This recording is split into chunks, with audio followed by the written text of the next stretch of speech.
Bismillah.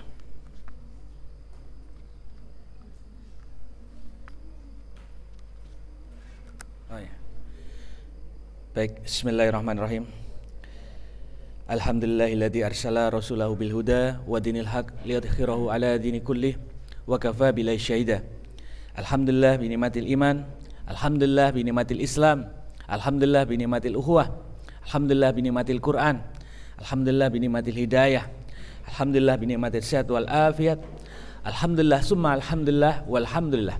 Segala puji bagi Allah yang telah melimpahkan rahmat, hidayah, kebaikan, kesehatan, kemuliaan, selamatan kepada kita semua, sehingga pada pagi yang dimuliakan Allah ini kita bisa bertatap muka, bisa tolabul ilmu, ya, kita bisa insyaallah bertemu bersilaturahim, ya. Silat adalah menyambung, rahim adalah kasih sayang, ya, menyambung kasih sayang. Dan untuk proses sampai ke sana perlu namanya mengenal, ya. Karena tanpa mengenal tidak akan saling memahami. Kalau tidak memahami tidak akan bisa bersinergi. Kalau tidak ada sinergi maka tidak akan muncul kontribusi. Dan ketika tidak ada kontribusi maka tidak ada muncul namanya kasih sayang, ya. Dengan kontribusi saat itulah muncul kasih sayang. Dan orang menyingkatnya, ya, tak kenal maka tak sayang. Padahal tahapannya adalah harus ta'aruf terlebih dahulu, ya. Saya perkenalkan melalui video, ya. Ini adalah profil saya. Sebelum saya menyampaikan, saya adalah teman atau sahabatnya Ustadz Deka Kurniawan, ya. Ustadz Deka yang selama ini sering mengisi di sini, kebetulan berhalangan, saya diminta tolong beliau. Saya bersama dengan beliau di Makfirah Travel, ya, untuk membimbing jamaah umroh dan haji, gitu, ya. Kemudian di APKO Sugesti Motivatindo, sebuah lembaga untuk memberikan pelatihan-pelatihan, begitu. Nah, jadi aktivitas saya sebetulnya adalah penulis, kemudian motivator. Nah, ini sekolah-sekolah yang saya tangani ada Man Insan Sedikiyah Serpong, Gorontalo, Jambi, gitu, ya. Ada beberapa sekolah dan itu alhamdulillah masuk sekolah-sekolah terbaik nasional, ya. Ini kegiatan-kegiatan profesional. SMA 8 Jakarta, gitu, SMA 28, Lab School, Al Azhar dan beberapa sekolah-sekolah yang lain. Nah, ini kepala-kepala sekolah yang bersama Helvi Tiana Rosa, Taufik Ismail.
Baik,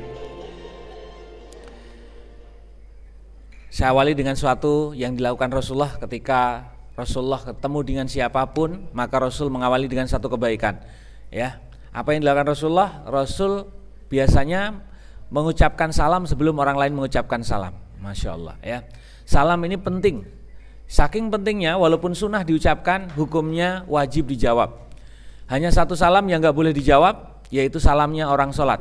Nah, ini kita yang dilarang menjawabnya, ya. Jangan sampai teman antum sholat salamnya dijawab, gitu, ya. Yang menjawab salam saya doakan semoga dimudahkan dalam meraih cita-citanya, ya.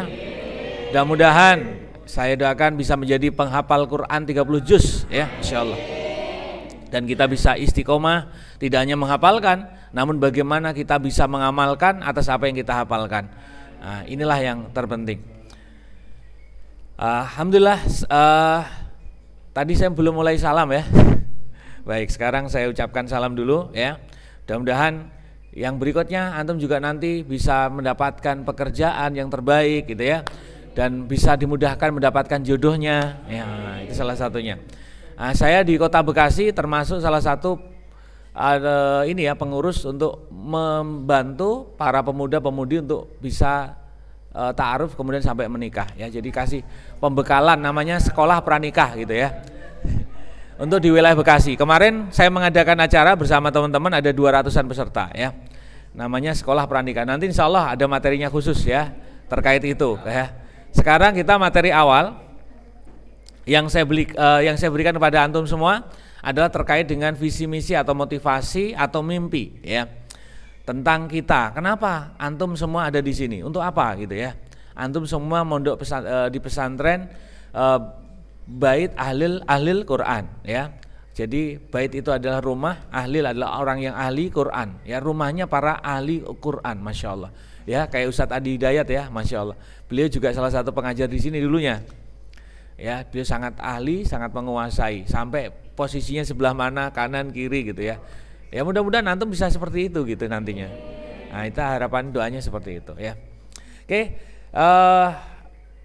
kalau saya bukan ustadz seperti Ustadz Adi ya, yang luar biasa paham semuanya Al-Quran, jadi saya lebih paham terkait dengan manajemen motivasi. Makanya saya fokusnya ke sini teman-teman sekalian ya.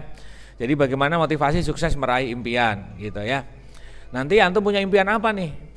Misalkan punya impian pengen kerja dulu kapan ya, pengen menikah kapan gitu ya. Nanti insya Allah saya kasih triknya supaya kalian bisa mendapatkan itu semua ya. Salah satu peserta banyak sekali yang pernah saya training ini, salah satunya anak-anak remaja, anak-anak muda ini. Dulu pas masih remaja saya motivasi saya ini, dan sekarang banyak yang sudah terkenal juga gitu ya.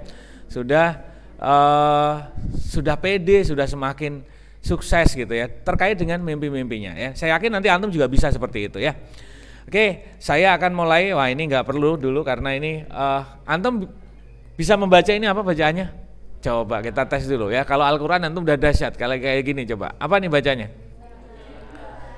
Masya Allah, saya ingin tahu siapa yang lebih ini ya, yang ikhwan atau yang ahwat nih yang bisa menjawab dengan benar ya. Buku cerita, oke, buku cerita. Oke, kita lanjut lagi. Kita pemanasan dulu ya sebelum masuk. Tadi saya sudah salam belum? Belum ya. Masya Allah sampai lupa ya. Baik, assalamualaikum warahmatullahi wabarakatuh. Waalaikumsalam warahmatullahi wabarakatuh. Masya Allah, ini dari jawab salamnya insya Allah nggak ada yang ngantuk ini ya. Alhamdulillah. Baik, yuk kita masuk yang level pertama sekarang. Ini apa?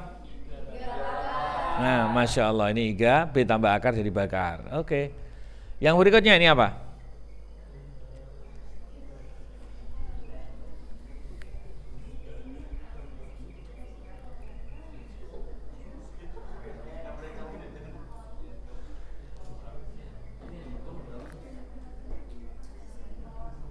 Ya, silakan.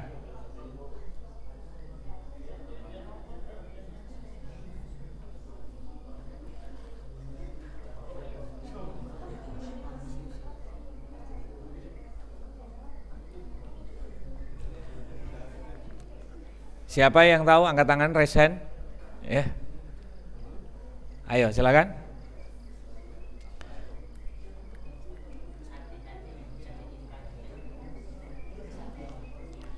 Baik, siapa yang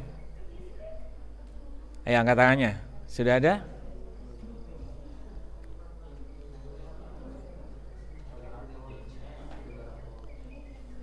Apa ini bacanya?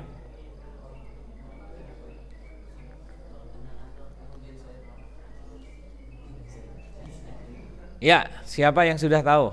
Ya.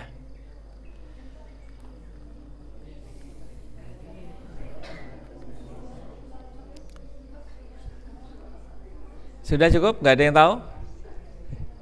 Baik, ini generasi 3 ya, betul. Generasi, generator, ini tornya dicoret tinggal ditambah asi, T tambah iga, T3. Generasi 3. Berikutnya ya.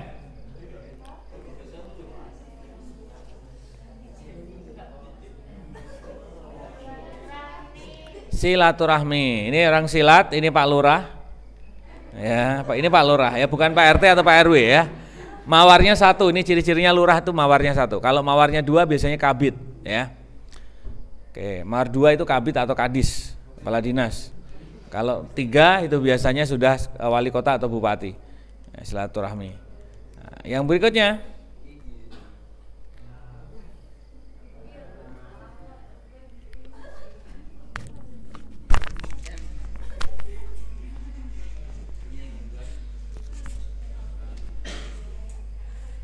Biar saya bisa leluasa.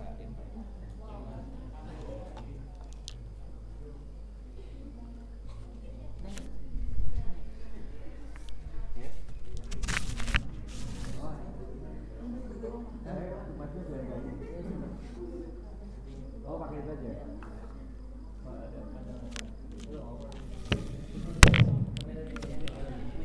Ini kan nggak apa-apa, gini aja. Oke, sudah ketemu? Apa jawabannya? Ya? Keluarga cemara, ahwatnya tahu ya. Ini adalah exit atau keluar. Ini bacem, B, D-nya diganti G jadi gacem. Ini marah hanya hilang jadi marah. Oke, saya tadi bawa buku ya. Saya pengen kasih yang bisa menjawab pertanyaan yang berikut ini, ya, yang kelima ini. Yang bisa angkat tangannya, saya kasih hadiah buku saya. Insyaallah. Oke, level kelima, silakan. Resen ya, ini bukan berjamaah, untuk salah satu aja ya. Silakan yang untuk khusus nomor 5 ini ya, yang bisa menjawab berarti kalian memiliki IQ di atas 120. Nah, ini termasuk kategori yang cerdas. Oke. Baik. Siapa yang sudah tahu angkat tangannya?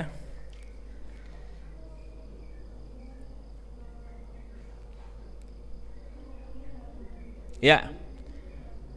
Sudah? Ada yang tahu? Saya kasih kesempatan 1 menit lagi dari sekarang. 1 menit lagi dari sekarang. Silakan.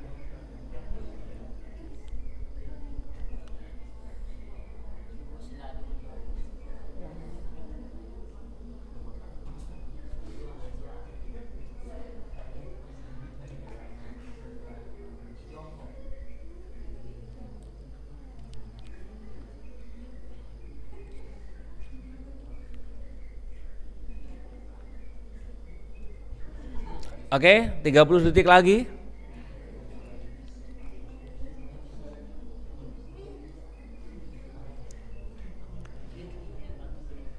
Yuk, siapa? Masih ada 15 detik lagi.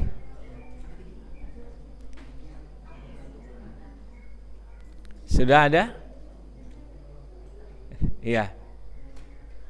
Baik. 3 2 1. Ya, nggak ada ternyata. Ya, ini nama ibu, bahasa lain ibu adalah mak ya. Ini sebelah kanan makanan. Nah, ya. Ini orang kedinginan, tubuhnya bergetar ya, jadi dan ini gigi, giginya diganti Z jadi gizi, makanan bergizi. Nah, itu ya, sederhana sekali. Gampang ya. Yuk, ini gampang, bareng-bareng saja, mudah. Yuk, apa ini?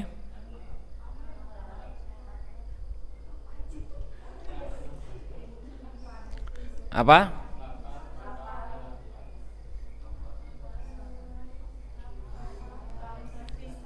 Apa?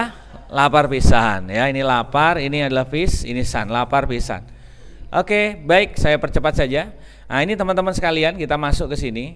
Jadi perjalanan antum itu seperti ini ya. Antum pengen naik kelas, biasanya harus ada ujian ya. Diuji dulu bacaan antum, bagaimana hafalan antum.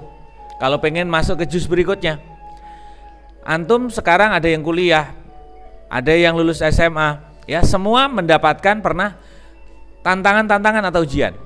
Dalam kehidupan ada ujian sekolah, ada juga ujian kehidupan ya. Kalau ujian sekolah sudah ditentukan waktunya kapan, berapa banyak soalnya, itu adalah ujian sekolah. Tapi kalau ujian kehidupan, langsung Allah yang memberikan ujian. Antum nanti ditolak sama seseorang, antum bertemu dengan orang yang antum sukai. Bagaimana Walaupun ujian kehidupan itu kita tidak tahu, namun tugas kita adalah bagaimana menyiapkan untuk bangkit, untuk semangat, untuk terus berjuang. Ingat, pemenang tidak pernah menyerah, dan orang yang menyerah pasti tidak akan pernah menang. Walaupun sulit pasti bisa, itulah kata pemenang. Dan pecundang akan mengatakan memang bisa tapi sulit, itu bedanya. Jangan katakan ya Allah kenapa masalahku besar, namun katakan wahai masalah, Allah maha besar. Jangan berdoa ya Allah aku gak sanggup atas ujianku ini, namun berdoalah ya Allah berikan aku kekuatan atas ujianku ini. Tidak masalah berapa kali antum pernah terjatuh, gagal, kesulitan. Yang menjadi soal masalah adalah apakah antum bangkit setelah itu, apakah antum berdiri lagi setelah itu masalahnya. 10 kali antum terjatuh, perlu 11 kali untuk berdiri dan bangkit lagi, maka antum akan bisa meraih mimpi. Ketika antum istiqomah, terus berusaha dan berusaha terus berjuang dan berjuang teruslah belajar dan belajar terus, semangat belajar dan belajar untuk terus semangat, itu yang dibutuhkan. Pemenang sukses membuktikan dan pecundang hanya bisa menunggu bukti. Pemenang sukses mencari jalannya dan pecundang hanya bisa mencari alasannya. Sukses mencari solusi, itulah pemenang, dan pecundang hanya bisa sukses mencari alibi. Itu bedanya ya. Jadi teman-teman sekalian, supaya antum ini naik kelas, supaya antum nanti hafal 30 juz, pasti ada perjuangannya, ada pengorbanannya, ya, ada tantangannya, ada masalahnya. Masalahnya adalah antum siap gak menghadapi semua masalah-masalah itu? Ya, antum sanggup gak menghadapi ujian-ujian itu, ujian-ujian kehidupan itu, sehingga antum nanti bisa berhasil, bisa sukses semuanya. Ya, dengan cara apa? Allah kasih masalah, kasih ujian, menentukan level. Ya, level apa? Level mental antum, spiritual antum, itu yang menentukan. Yang membedakannya adalah ketika antum bisa menghadapi masalah dan ujian. Ya, oke. Selama di pesantren itu biasanya ada banyak sekali ya beberapa kondisi. Ada santri yang dia di pesantren lebih banyak baca doa. Doa yang sering dia baca adalah ya kadang taklim juga kayak begini, pengajian seperti ini. Ya, dia di pesantren lebih banyak baca doa. Bismika Allahumma ahya wa bismika. Dia paling hobi tidur. Ya. Hobinya tidur. Dalam kondisi apapun dia tidur. Ya, sering kayak begitu ya. Kira-kira ya. Ada enggak yang model kayak begini teman-teman sekalian ya? Yang dia taklim, dia di kasur, dia di mana-mana, seringnya kayak begini ya. Nih, ya enggak?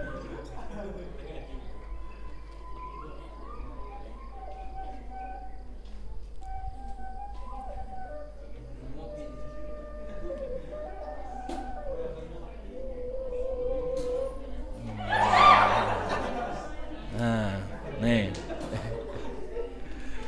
oke.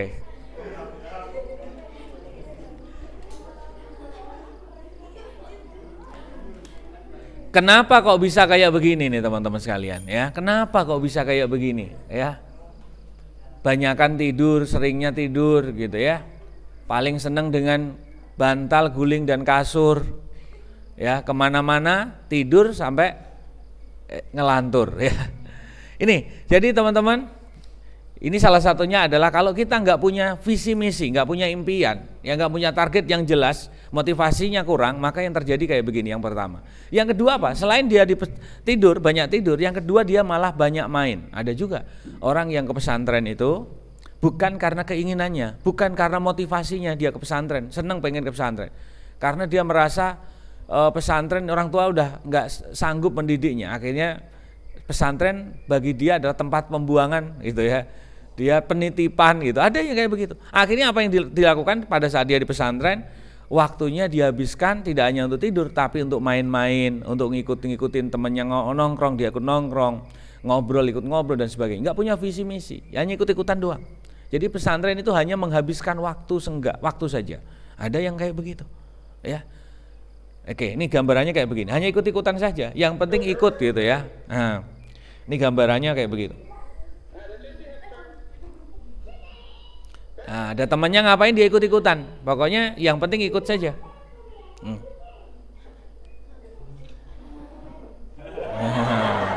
Yang penting ikut, yang penting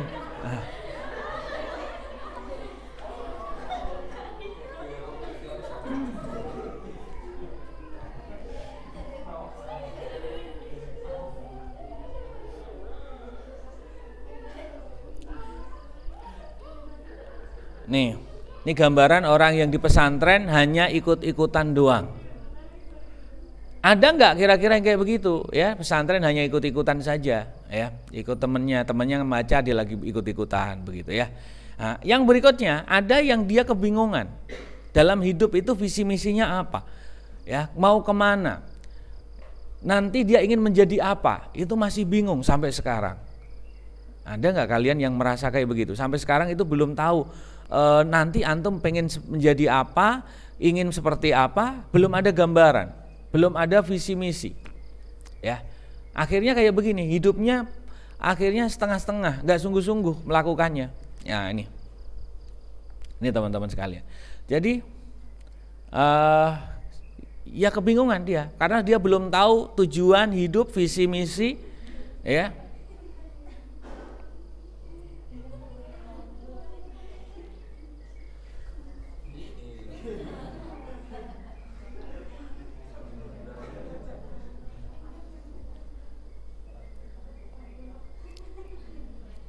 Nih perhatikan.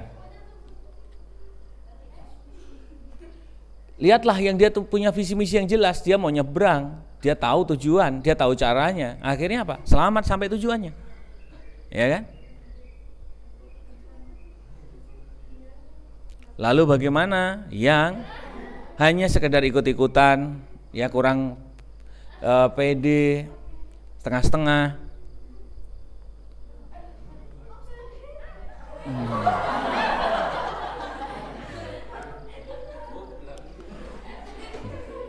Nih antum bisa lihat, perhatikan. Jadi dalam hidup, kalau antum ketemu dengan orang yang dia nggak sungguh-sungguh melakukan sesuatu, antum ketemu seseorang yang setengah-setengah, yang visi misinya nggak jelas, dalam meraih mimpinya kurang sungguh-sungguh, hasilnya kayak begitu. Dalam apapun itu, ya nanti antum mau menikah, ya yang laki-laki ditanya calon mertua, kenapa kamu menikahi anakku? Jawabnya setengah-setengah, coba-coba pak, misalkan.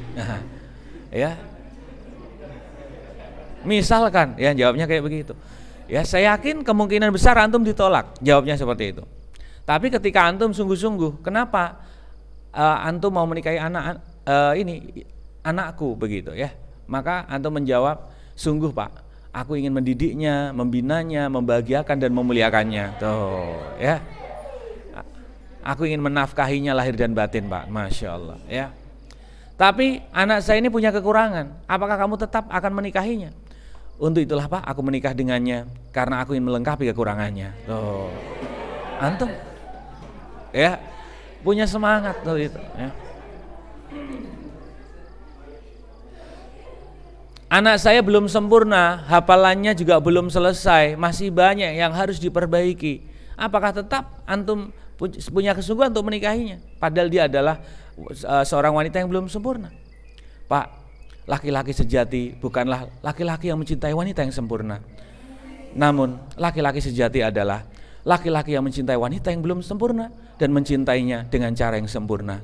Oh, masya Allah. Antum punya kesungguhan.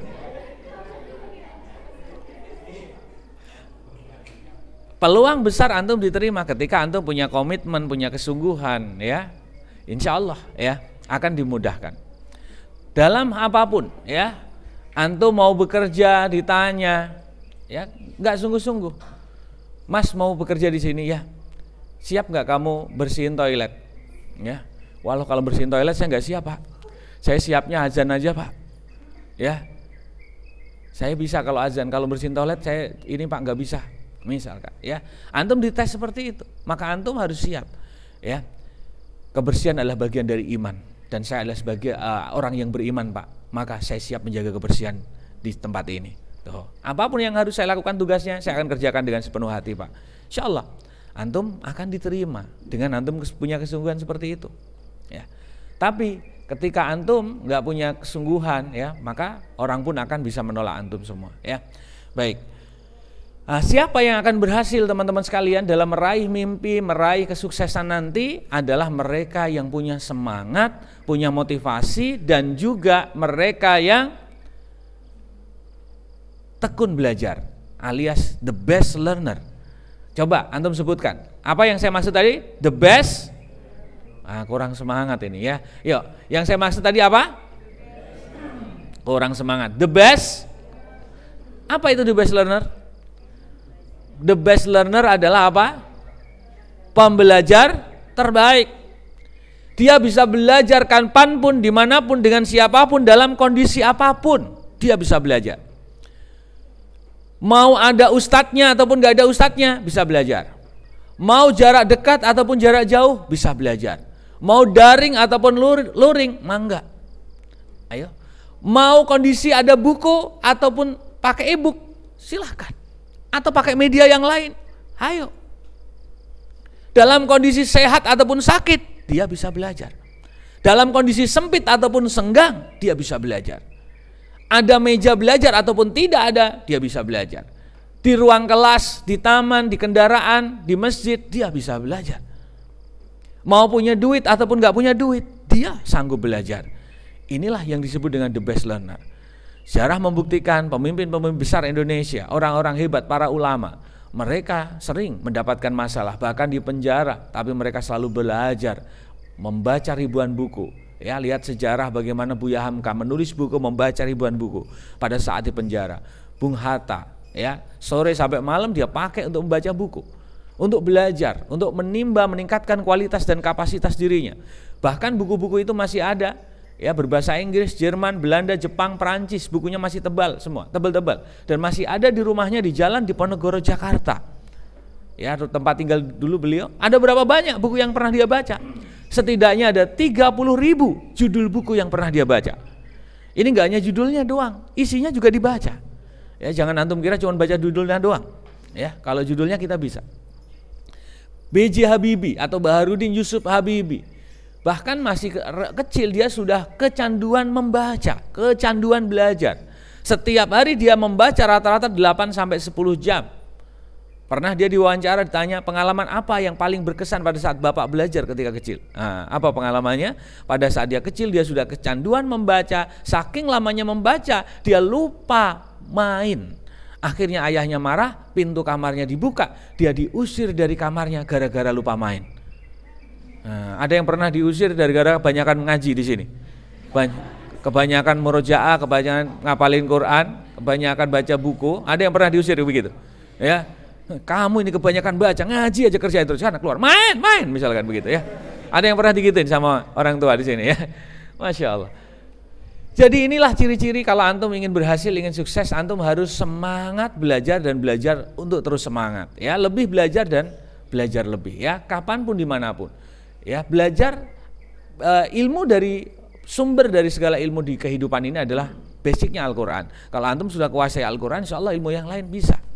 Ya, beberapa teman saya yang saya pahami, yang saya kenal, yang sudah hafal 30 juz waktu sekolah SMA dulu, ternyata ada enggak banyak memang. Di SMA saya ada satu yang sampai hafal 30 juz, namanya Syaikuddin, anaknya Imam Masjid Rembang.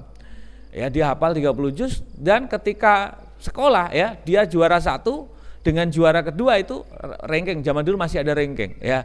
Itu nilainya selisihnya 18 poin. Ya, misalkan dia jumlah rapotnya itu nilainya 120. Ranking keduanya itu jadi 102. Kayak begitu. Bedanya sangat jauh. Dia nilainya kalau enggak 9 10 nilainya itu. Kecuali olahraga begitu ya. Olahraga paling maksimal 8 begitu. Ya. Dia menjadi lulusan terbaik kedua di Provinsi Jawa Tengah. Dan pada saat lulus kuliah dia diterima di Teknik Informatika ITB ya. Nah, ini ada satu lagi teman saya namanya ini Abdurrahman. Abdurrahman ini anaknya orang duafa, orang kurang mampu begitu ya. Tapi dia dari SMA senang menghafalkan Quran. Masya Allah. SMA dia hafal Quran di sekolahnya di SMA 1 Genteng. Akhirnya dia mendapatkan kesempatan untuk diterima karena dia juara terus, prestasinya bagus, diterima di ITB tanpa tes di jurusan teknik elektro, ya. Dan dia menjadi salah satu lulusan terbaik di ITB, di teknik elektro ITB, ya. Nah ini gambaran ternyata kalau Al-Quran sudah dikuasai, insya Allah ilmu-ilmu yang lain itu mudah dipahami, mudah dimengerti, ya, mudah insya Allah akan diresapi, insya Allah. Ketika antum sudah basicnya sudah kuat, ya. Ini the best learner, ya, kita lihat semua orang-orang hebat, orang-orang berhasil punya karakter ini, ya. Coba antum ketemu siapa pembicara orang hebat, langsung tanya apa kebiasaan mereka, ya. Mereka punya kebiasaan baik, yaitu senang belajar dan belajar untuk terus senang, ya. Jadi mereka semangat belajar dan belajar untuk terus semangat, ya, teman-teman sekalian. Nih gambarannya kayak begini, ya, teman-teman. Ya, antum harus punya ini kebiasaan nih, semangat belajar dan belajar.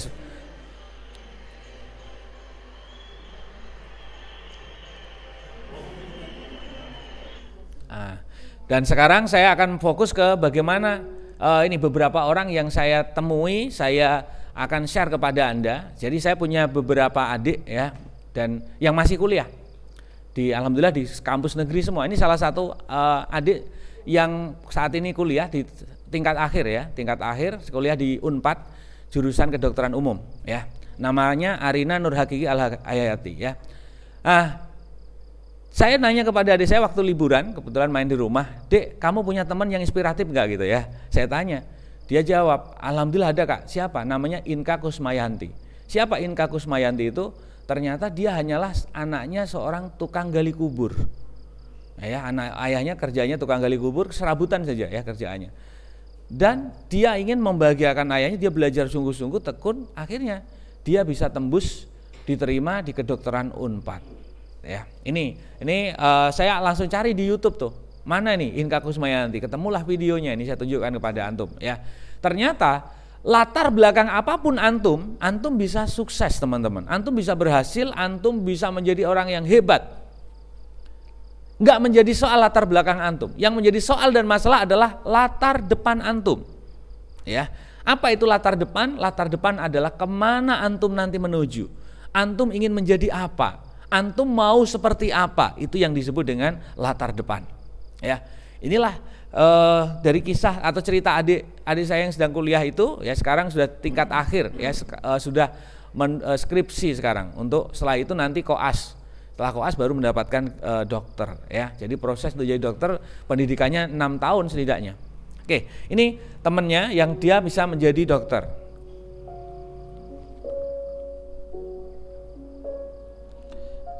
Bisa maksudnya kuliah di kedokteran Unpad. Nih, sederhana rumahnya, kondisinya. Namun dia punya visi misi, punya cita-cita.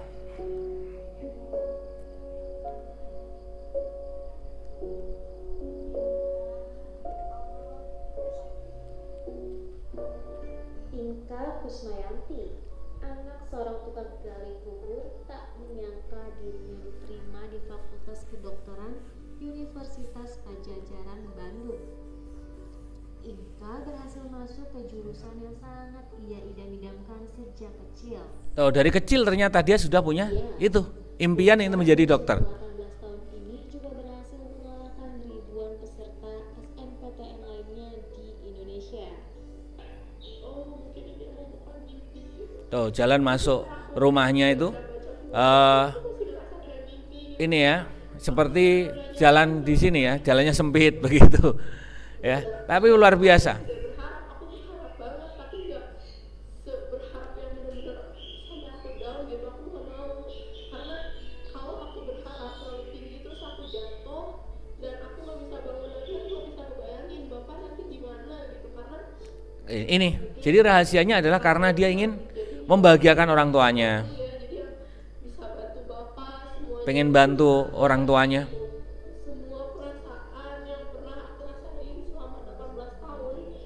Nih punya target, teman-teman. Nih, dia selalu fokus bagaimana target-target itu bisa tercapai. zaman dulu gitu Pak, dari mulai kamar foto, keadaan keluarga, semua aku rasa itu kayak aku jual hari itu gitu. Benar-benar aku tuh merasa benar-benar kayak mimpi, udah bohong kayak mimpi banget. Jadi antum mau jadi apa? Mimpi antum, perjuangkan teman-teman sekalian. Ini mimpi nggak sih? Enggak, tapi bener-bener aku takut Kak. Bener-bener kemarin tuh aku gak mau tidur. Sampai tadi bangun tidur pun aku masih diem. Bener nggak sih aku tuh? Bener nggak sih aku dapet sih. Aku sampai ngeliat sampai udah gak terhitung lagi. Aku ngeliat ke website itu. Pak ini bener ya, bacain lagi. Aku takut. Aku dapat semua itu cuma palsu gitu. Aku takut banget Kak. Dedi Ismayadi, sosok ayah di balik kesuksesan Inka yang lolos kedokteran 4. Ayah yang tak pernah mengenal kata lelah untuk selalu mendukung Inka dalam bentuk apapun. Ia rela bekerja sebagai tukang gali kubur, mengurus burung tetangga hingga berjualan hanya untuk menyekolahkan putrinya. Jangan-jangan itu ya tidak mungkin itu ya seperti saya begini mana bisa terima di kedokteran gitu kan. Kedokteran itu kan ceritakannya itu biayanya juga besar gitu ya. Nah itu tapi nyatanya keterima gitu. Saya itu bingung dan gembira lah gitu ya. Nggak bisa apa nih namanya tuh gembiranya tuh nggak ternilai gitu lah. Sosok ayah selalu menjadi motivasi Inka untuk selalu semangat belajar meraih cita-citanya menjadi dokter. Dan aku lihat bapak tidur terus nafasnya berat gitu kan. Nah, tuh apa ya, di situ tuh motivasi aku, semangat aku tuh selalu kayak di refresh Kak. Di situ aku tuh kayak kena pecut keras banget Kak. Aku ngerasa kayak bapak butuh aku gitu. Gak ada lagi yang salah bapak. Ya oke, semua orang bisa, tapi bapak pasti pengen aku tuh membanggakan bapak gitu. Nah ini sebagai gambaran teman-teman. Jadi dengan keterbatasan apapun, ya dari latar belakang apapun, antum semua bisa berhasil, bisa sukses. Dengan kondisi antum saat ini, ya dengan kondisi antum saat ini. Karena jalan hidup antum masih, insya Allah masih panjang. Ketika antum diberikan usia yang panjang, insya Allah, ya antum jalan hidupnya masih panjang. Coba tentukan apa nih rencana-rencana antum. Sukses merencanakan berarti antum telah merencanakan kesuksesan. Namun ketika antum gagal merencanakan, berarti antum telah merencanakan kegagalan. Ya, jadi perlu antum rencanakan kesuksesan antum supaya Allah memberikan yang terbaik. Kalau kita melakukan yang terbaik dan merencanakan yang terbaik, insya Allah. Ya. Nah, yang berikutnya nih, yang berikutnya anaknya tukang beca loh teman-teman, bisa menjadi doktor dan lulusan terbaik. Ya, nih, namanya Lailatul Komariah. Anaknya tukang becak menjadi dokter, IPK 4,0. Lailatul Komariah meraih gelar doktor di Ada beberapa anaknya tukang becak yang ternyata bisa berhasil, bisa sukses gitu. 4,0. Siapa sangka anak sulung dari 3 bersaudara ini berhasil menempuh pendidikan hingga S3 meski hidup dalam keterbatasan ekonomi. Ayahnya, Saningrat, sehari-hari bekerja sebagai penarik becak. Ibunya, Rusmiati, bekerja membantu tetangganya membuat tempe. Saningrat dan Rusmiati pun tak kuasa menahan haru saat menghadiri wisuda Laila. Mungkin mereka yang hanya pendidikannya hanya SD saja ya bapak saya, tapi saya bisa apa ya, menunjukkan bahwa ini untuk bapak saya yang walaupun dia hanya seorang tukang beca atau petani, dia juga bisa kok sama kayak teman-teman yang lainnya punya fasilitas yang lebih baik. Lulus dari sekolah menengah atas di Pamekasan Madura, Laila diterima langsung di jurusan Teknik Kimia ITS melalui Tuh. PSDK. Dari Madura, ada kan di sini dari Madura juga, ya. Dan berhasil mendapatkan beasiswa dari pemerintah dari jalur prestasi. Setelah lulus beasiswa, Laila pun mengupayakan pendapatan lain dengan mengajar bimbingan belajar privat. Sambil bekerja, sambil ngajar, ternyata bisa. Pendidikan magister menuju doktor melalui beasiswa. Tuh dapat beasiswa, banyak sekali sekarang beasiswa.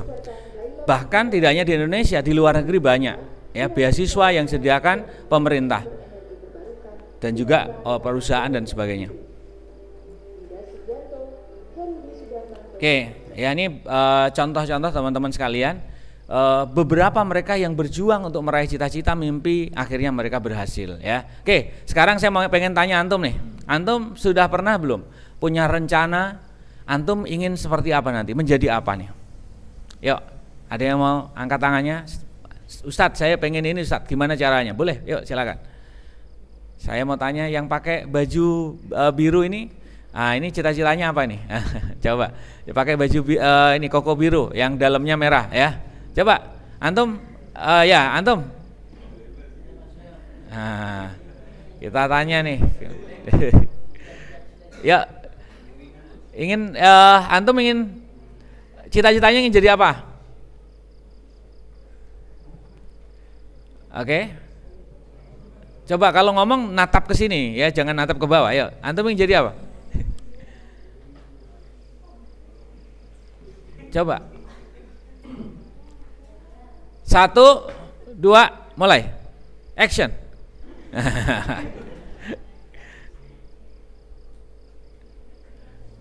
Ya, oke. Penelpon selanjutnya. Iya. Kelamaan ya. Silakan.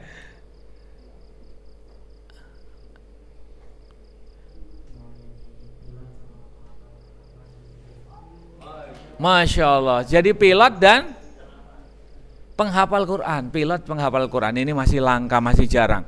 Ya mudah-mudahan kamu bisa tercapai. Dan yang kayak begitu harus dilindungi, jangan sampai punah ya. Masya Allah. Ingin jadi pilot yang hafal Quran, Masya Allah. Antum pendidikannya apa sekarang? Pendidikan antum apa sekarang? Lulus apa? Ya? Lulusan apa antum? Lulusan apa? SMA? SMK? Masih SMA? Berarti antum upayakan dapat nilai yang bagus. Nanti supaya apa? Antum bisa daftar di Sekolah Tinggi Ilmu Penerbangan, STIP. Ya, sekolah tinggi di mana? Di Curug, Tangerang. Nanti antum kalau di sana biayanya lebih murah. Ada juga sekolah pilot, tapi biayanya mahal. Ada di Bandung, ada beberapa tempat, Jakarta juga ada. Namun biayanya sampai ratusan juta. Kalau yang tadi yang saya sebutkan itu lebih ada beasiswa dan lebih murah ya. Jadi setelah ini pertama caranya adalah antum coba prestasi nilainya harus bagus, rajin olahraga ya, karena ada tes fisik juga olahraga ya. Pagi-pagi yang lain pada saat molor kamu udah lari. Wah. Tuh ya gitu ya. Pas yang lain teman-teman kamu masih molor, masih tidur, kamu udah bangun, udah lari, olahraga, belajar. Ya, nilai standar upayakan target minimal 8. Ya, nanti syarat-syaratnya antum ada tes psikotes, ada nanti tes fisik juga, kemudian ada beberapa tes yang lain, ya pantuhir dan lain-lain. Ya, tapi yang terpenting antum itu ibadahnya harus udah oke, belajar semangat, ya nilainya tadi standarnya harus bagus, terus daftarnya di sekolah penerbangan. Jangan sampai salah nanti. Kamu pengen jadi pilot, daftarnya di sekolah perikanan misalkan, ya itu nggak bisa, ya kalau kayak begitu, ya daftarnya di sekolah penerbangan, ambil jurusan pilot untuk penerbang. Ada di sana 4 jurusan soalnya, ada jurusan teknisinya itu juga ada, ya. Antum ambil jurusan pilot atau penerbang. Oke, ada lagi, saya pengen tahu lagi siapa ini? Nanti saya kasih tahu caranya. Yang ahwat mana ini, ya? Yang ahwat ada yang di sini mau menyampaikan pengen jadi apa nih? Sebentar. Ini yang pakai baju abu-abu ini siapa ini? Coba di belakang ini tanyakan yang pakai baju abu-abu ini. Ingin jadi apa ini? Yang pakai baju abu-abu ingin jadi apa? Kayaknya dia sedang merenung memikirkan nanti mau jadi apa gitu. Merenung pengen jadi apa gitu. Coba kalau mau ini saya nanti bisa arahkan, bisa kasih tahu caranya. Ya, jadi bahasan ini yang pertama ini ringan-ringan dulu, tapi saya berharap antum praktekkan biar berhasil. Mau jadi apa, Uti? Ya. Yes, mau jadi apa? Apa? Antum boleh punya cita-cita tinggi besar, nggak masalah. Pak, saya pengen punya cita-cita punya pesantren. Tipe berapa? Luasnya? Tipe 21, Pak. Loh kok 21? Ya, 2 kilo ke depan, 1 kilo ke samping. Wah, ini pesantren mewah elit ya. Kalau aneh pesantrennya, jangankan pesantren, rumah saya Ustaz. Nanti saya pengen punya rumah tipe 12. Loh kok 12? Satu rumah luasnya 2 hektar. Wah, ini rumah sultan beneran ini ya. Nah, antum boleh punya cita-cita yang tinggi, nggak masalah. Ya, silahkan. Ya, Rasulullah punya cita-cita berdakwah dengan jamaah yang Masya Allah, dengan umat Islam yang luar biasa besar, sehingga apa? Hari ini umat Islam jumlahnya lebih dari 1,8 miliar, dan Islam adalah agama terbesar di dunia. Setelah itu Kristen dan Katolik. Katolik kemudian Kristen. Ya, itu kalau digabung baru bisa mengalahkan Katolik sama Kristen. Kalau digabung 2,4 miliar. Kalau digabung ya, padahal mereka kan sudah berbeda. Jadi Islam jadi agama terbesar. Padahal dulu Rasulullah berdakwah itu bertahun-tahun, bahkan puluhan tahun, hanya 30 pengikutnya. Itu ya. Oke. Sudah ya, coba sekarang saya akan ini dulu ya. Ini saya lanjutkan saja, ini penting. Jadi kenapa antum harus punya cita-cita dan harus detail? Ini ada penelitiannya. Di mana penelitiannya? Di Yale University, kampus ketiga terbesar di Amerika, melakukan penelitian nih teman-teman. Hasil penelitiannya ternyata mahasiswa di sana 27% itu nggak punya cita-cita dan impian. Maka setelah 17 tahun kemudian pas reuni, jadi alumninya reuni, ternyata menjadi orang-orang yang gagal. 27% ini madesu, masa depan suram. Ya. Hidupnya susah, menderita, kere, miskin, ya, dan sebagainya. Nih, 27% yang nggak punya cita-cita. Kamu ditanya, kamu cita-citanya apa? Nggak tahu saya. Kamu hidupnya untuk apa? Nggak ngerti saya. Terus kamu mau kemana? Nggak jelas. Ditanya, kamu nikah sama siapa? Terserah aja lah. Terus nanti ciri-cirinya tipenya kayak gimana? Terserah aja. Mau nikah kapan? Terserah. Terus sama siapa? Terserah lah. Nah, ternyata yang kayak begini, nggak punya cita-cita, nggak punya impian, nggak tahu. Itu 17 tahun kemudian disurvei pas reuni jadi orang susah, hidupnya susah, menderita.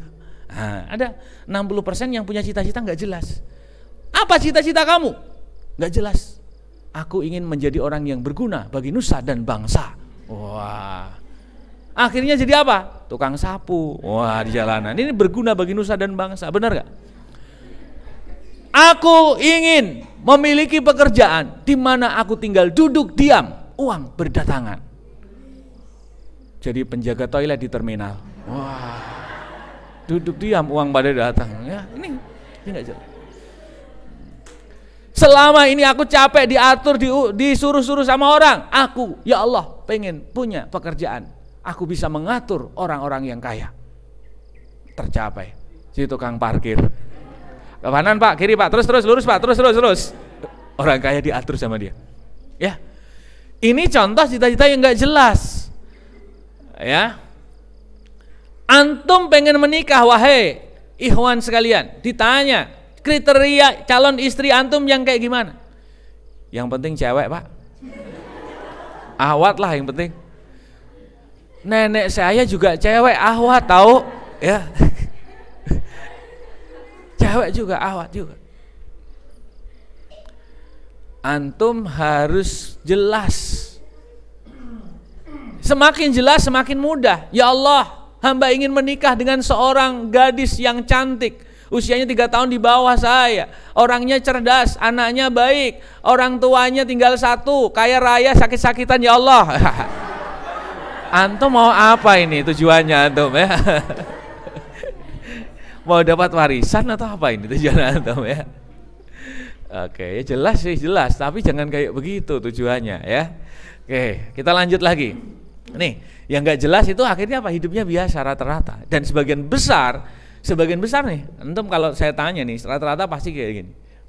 Punya cita-cita tapi nggak jelas, belum jelas. Dan ada 10% yang cita-citanya jelas, 10% ini punya cita-cita yang jelas. Ternyata 17 tahun kemudian pas reuni, dia menjadi orang yang sukses. Apa maksudnya cita-cita yang jelas? Saya pengen menjadi dokter spesialis anak. Saya pengen masuk di kedokteran Unpad, jurusan kedokteran umum. Ini sudah jelas. Namun, ada namunnya. Namun dia tidak secara tertulis dan terukur. Jadi nggak pernah ditulis, nggak pernah didetailkan, nggak terukur kapan waktunya. Ternyata yang kayak begitu tuh sudah menjadi orang sukses nih, jelas saja udah menjadi orang sukses. Namun hanya 10% jumlahnya. Yang paling sedikit itu ini. Cita-citanya jelas, tertulis, terukur teman-teman. Ya, ingin menjadi dokter spesialis anak pada tahun sekian. Aku ingin bekerja di rumah sakit ini pada tahun sekian. Nah, yang kayak begitu itu detail, teliti, terukur. Ya, apa yang dilakukan mulai hari ini, apa yang dilakukan mulai minggu depan, mulai tahun depan, mulai bulan tahun ini dan sebagainya. Itu sudah didetailkan, sudah terukur. Yang kayak begitu tuh. Yang 3% nih ternyata 17 tahun kemudian menjadi orang yang sangat sukses, sangat ahli. Dan kekayaan mereka yang 3% ini kekayaannya mengalahkan yang 97%. Jadi digabung nih jumlah kekayaan nih. Kan orang itu ketahuan semua dicek ya, kalau kekayaannya dilihat dari bank, kemudian dari tanah dan sebagainya, di total. Ternyata kekayaan yang ini yang 97% ini dikalahkan oleh yang 3% ini ya. Kekayaannya berapa? Nih, Masya Allah. Kita lihat nih. Hasilnya nih yang 97% ini 3%. Yang cita-citanya lengkap tadi ya. Ternyata ini gabungan penghasilan yang 3% ini dengan yang 97% ini 3% lebih banyak. 3 kali lipat ini jumlahnya kekayaannya. Yang 97% segini gabungan penghasilannya. Nih 17 tahun kemudian tahun 1972. Ya. Mereka waktu itu disurvei tahun 1955. 17 tahun kemudian ternyata yang 3% ini kayak begini teman-teman. Maka antum harus nanti selesai dari ini, jadi ini materinya beda dengan yang lain. Saya kasih tugas antum harus detailkan. Antum pengen hafiz Quran tahun berapa, bulan apa, tanggal berapa. Antum pengen nanti menikah di tanggal berapa, tahun berapa, Masya Allah. Antum detailkan menikahnya dengan wanita kriterianya kayak gimana. Bukan kayak begini berdoanya, ya Allah, aku ingin menikah sama dia ya Allah. Aku udah jatuh cinta ya Allah. Aku sudah gak bisa melupakannya ya Allah. Kalau memang dia jodoh hamba, mudahkan ya Allah. Namun seandainya dia bukan jodoh hamba ya Allah, maka jodohkan juga ya Allah. Bukan kayak begitu doanya ya, maksa itu namanya ya. Biar Allah nanti yang menunjukkan yang mana jodoh antum. Tugas antum adalah kriterianya apa tuh. Itu antum tuliskan ya. Pengennya nanti suami antum yang ahwat kayak gimana? Ya. Biasanya secara umum laki-laki memilih wanita itu karena 3 hal ya. Wanita dipilih, dinikahi, dijadikan istri karena 3 hal. 3C ya, kalau disingkat itu 3C. C yang pertama karena cantiknya. Ya, cantik, makanya harus murah senyum. Jadi wanita yang jarang senyum itu wajahnya cepat tua, bermutu. Ya. Laki-laki juga sama, jarang senyum, wajahnya kayak kanebo kering. Nah, itu kaku wajahnya, ya. Makanya laki-laki yang jarang senyum itu namanya lapender. Laki-laki penuh derita. Wah, ya. Kalau wanita bimoli, bibirnya monyong 5 cm. Nah, itu, ngambekan, ya. Ini jaga kebersihan ya, ini perempuan ya, apalagi laki-laki juga sama ya. Ini menjadikan apa? Antum jadi lebih elegan, lebih cantik karena itu. Ya, jangan sampai ya di pesantren malas mandi, malas sikat gigi, malas cuci ya. Kalau sudah nyuci ngerendam baju seminggu nggak dicuci-cuci. Ada aromaterapi bangkai di situ. Wah, nih ada di sini yang kayak begitu. Jadi aromanya udah kayak aroma bangkai saja itu karena direndamnya terlalu lama. Ya, ini ya. C yang pertama, wanita disukai biasanya karena cantiknya. C yang kedua, wanita disukai, dicintai itu karena cerdas. Kenapa kok harus cerdas? Ya, karena kalau dari hasil penelitian dokter SPOG ya, spesialis kandungan, ternyata gen kecerdasan diturunkan dari kromosom ibu. Gen ketampanan, kecantikan itu diturunkan dari kromosom ayah. Ya, jadi nanti kalau pengen anaknya cantik tampan ya laki-lakinya harus yang cakep, ya. Kalau pengen anaknya cerdas, ibunya harus cerdas. Ibunya cerdas, anaknya cerdas. Ibunya idiot, mohon maaf, anaknya bisa idiot. Ya, ini. Ya. Yang pintar. Kenapa antum harus hafalin Quran? Penelitian menunjukkan Seorang laki-laki yang hafal Quran, anak-anaknya 30% akan hafiz Quran. Seorang ibu yang hafal Quran, anak-anaknya setidaknya 80% akan jadi hafiz Quran. Masya Allah, itu penelitiannya kayak begitu. Makanya cari wanita yang cerdas, yang hafiz Quran, ya, hafizah, ya. C yang pertama cantik, C yang kedua cerdas, dan yang terpenting adalah C yang ketiga nih, yaitu colehah. Colehah, ya, itu yang terpenting. Apa itu colehah? Ya, baik akhlaknya, baik perilakunya, ya, baik sikapnya, itu adalah colehah. Baik agamanya, itu adalah colehah. Ya, oke, baik. Kalau laki-laki gimana Ustaz? Nah, kalau laki-laki biasanya diidamkan, ya, disukai, diharapkan jadi suami itu kalau punya kriteria 3C. Tadi 3C, 3T yang laki-laki. T yang pertama adalah karena tampan, ya. Yang nggak tampan nggak usah pura-pura tampan, ya. Ini saya lihat ada yang pura-pura tampan, ya. Oke. T yang pertama tampan, T yang kedua adalah karena tajir. Tuh kalau percaya tanya tuh Ahwat tuh, ada sebelah antum nih. Nanti pengen suaminya tajir atau mau bajir? Tuh, tajir ya. Bener. Wanita itu pengen nanti suaminya itu tajir, mapan, kaya, berwibawa. Wih, bawa mobil, tuh. Wih, bawa Mercy. Wih, bawa Alphard. Wih, bawa ambulan. Itu ya, sopir ini ya, jenazah. Oke. T yang pertama tampan, T yang kedua tajir, dan insya Allah antum akan selamat dunia dan akhirat. Dia akan membawamu ke surga kalau engkau mendapatkan suami dengan T yang ketiga, yaitu karena takwa. Ini takwa, takut pada Allah, menjalankan perintahnya, menjauhi larangannya, takut berbuat dosa, takut menyakiti pasangan.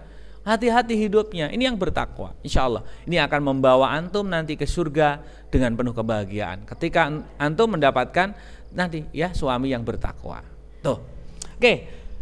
Nah, yang terakhir saya cerita saya sendiri, ya, cerita saya sendiri bagaimana saya bisa meraih cita-cita saya. Ini teman-teman sekalian, ya, ini saya waktu mahasiswa, ya, beda ya.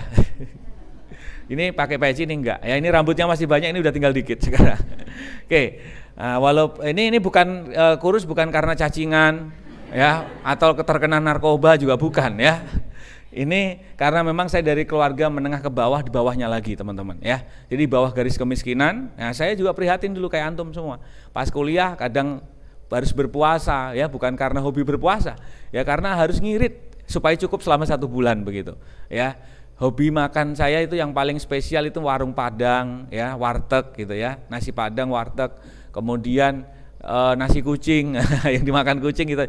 Karena apa? Karena terbatas uangnya, ya. Namun saya berjuang, dan inilah kisah perjuangan saya teman-teman. Ini saya tulis di buku saya yang pertama, yaitu Pemimpi Luar Dahsyat, terkait dengan mimpi, ya, materi yang saya berikan hari ini.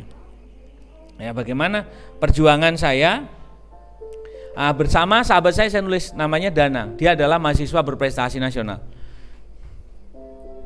Nih, jadi saya dari Pati, Jawa Tengah.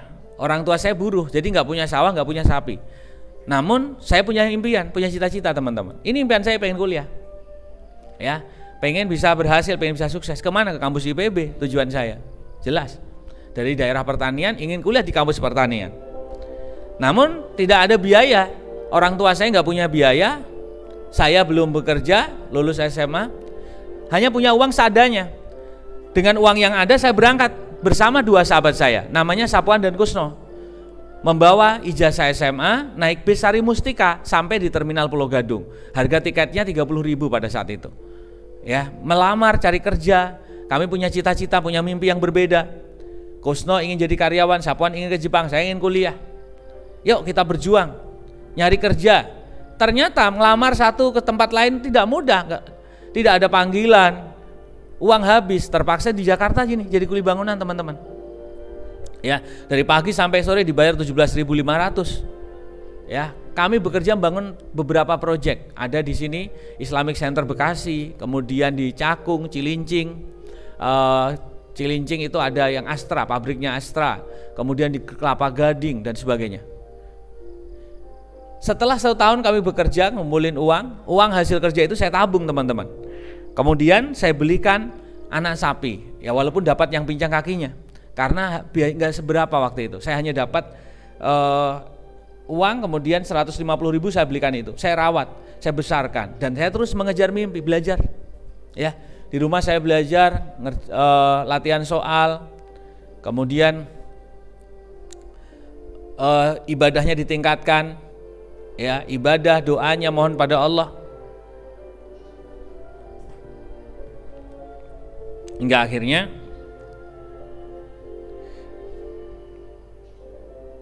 subhanallah. Fabi ayyi ala'i rabbikuma tukadziban. Maka nikmat yang mana lagi yang akan kamu dustakan? Allah bertanya kepada kita. Adakah nikmat dari Allah yang hari ini kita dustakan, belum kita syukuri? Ternyata Allah maha baik. Allah memberikan banyak kebaikan buat kita semua. Nanti kalau antum kuliah banyak beasiswa. Saya dapat beasiswa dari Dompet Duafa, namanya Beasiswa Studi Etos. Masa-masa kuliah, ya, untung saya bertemu dengan teman-teman yang baik, ikut ngaji bersama, aktivitas yang baik dilakukan bersama, hingga akhirnya aktif di organisasi pada saat kuliah. Ini kesempatan untuk meningkatkan kualitas dan kapasitas diri.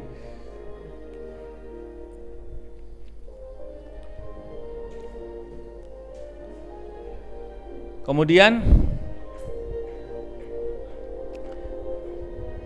dan sebagainya, ya.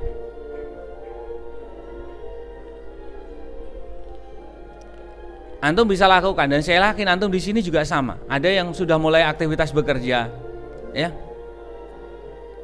Lalu bagaimana dengan 2 sahabat saya? Ternyata mereka pun sama, bisa meraih semuanya. Sapuan, Kusno, ini bisa. Sapuan bisa, Kusno juga sama. Sapuan bisa diterima di Jepang, di Astra Honda Motor Jepang, 3 tahun dikontrak. Sekarang dia punya bengkel dan punya staf karyawan, ya. Alhamdulillah saya juga bisa lulus dan bisa menjadi sarjana, teman-teman sekalian. Nah ini, alhamdulillah perjuangan saya, antum saya yakin juga bisa, ya. Dan saya sudah bisa menikah, ini istri saya, ini anak-anak saya punya beberapa rumah, salah satunya ada dan di Bekasi semua, ya. Ada salah satunya di Sakura Regency, ya. Nah, nanti antum insya Allah juga bisa, ya teman-teman sekalian. Dan ini salah perusahaan saya punya perusahaan saat ini di bidang properti, ya. Ada di daerah Setu, ya, Setu Bekasi, Setu Taman Rahayu.